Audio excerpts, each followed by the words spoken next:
अच्छा जी, जैसे कि मैं अपनी पिछली वीडियो में अपनी तमाम यूट्यूब फैमिली को बता रहा था कि थ्रेशर जो है ना हम निकालने के लिए हमने मंगाई थी, तो माशाल्लाह पहुंच आए हैं थ्रेशर वाले भाई ट्रैक्टर और थ्रेशर लेकर। अभी बिल्कुल दोपहर का टाइम है, बादल भी हल्के हल्के बने हुए हैं। बहरहाल ये बारिश वाले बादल नहीं है, दोपहर है, तकरीबन 1-1:30 बजे का टाइम है। अभी हवा का रुख देख रहे हैं कि हवा किस साइड पर चलती है, तो फिर उस तरफ थ्रेशर का जो मुँह है वो लगा कर तो फिर निकालना शुरू करते हैं। आगे जो भी सीन होंगे, जैसे भी मामलात होंगे, इंशाल्लाह सब कुछ अपनी तमाम यूट्यूब फैमिली से शेयर करने की कोशिश करते हैं। सभी बहन भाइयों से गुजारिश है कि हमारी वीडियो के साथ जुड़े रहिए।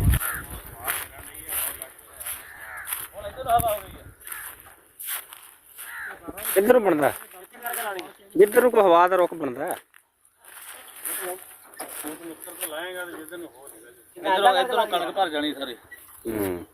यार, उधर नहीं मूँह होंगे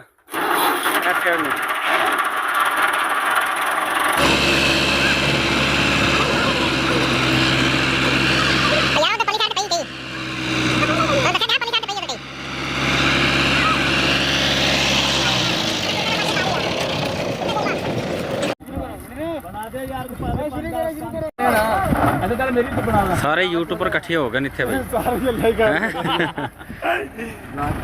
हर किसी ने अपनी अपनी वीडियो दी पई बनाई बना लो, सारे दे दियो मुड़ के।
गट्टू यार वेले करते हो, गट्टू ने थोड़े रह गए।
इधर छां ते बह किधर छां ते।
बात है, क्या बात है, क्या बात है, क्या बात है अदनान वीर दी, क्या बात है।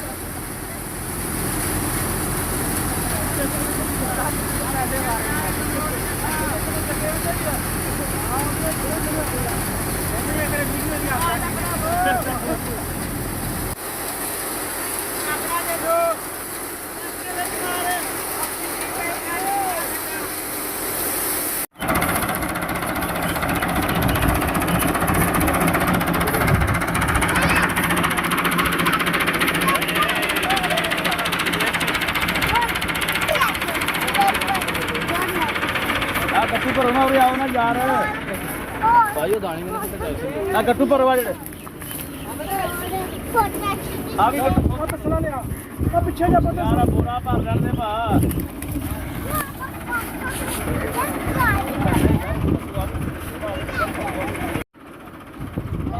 ਕਾਸ਼ਫ ਆ ਗੱਟੂ ਨੂੰ ਕਿੰਨੀ ਮਾਰੀ ਇੱਕ ਵਾਰ ਯਾਰ ਆ ਵੱਡਿਆ ਗੱਟੂ ਦਾ ਇੱਕ ਦਾ ਦੋ ਕੀਤੀ ਜਗ੍ਹਾ ਦੇ ਕਿੰਨੇ ਵਾਲੇ ਮੇਰੇ ਦਾ ਆ ਵੱਡੇ ਤਿੰਨ ਗੱਟੂ ਆ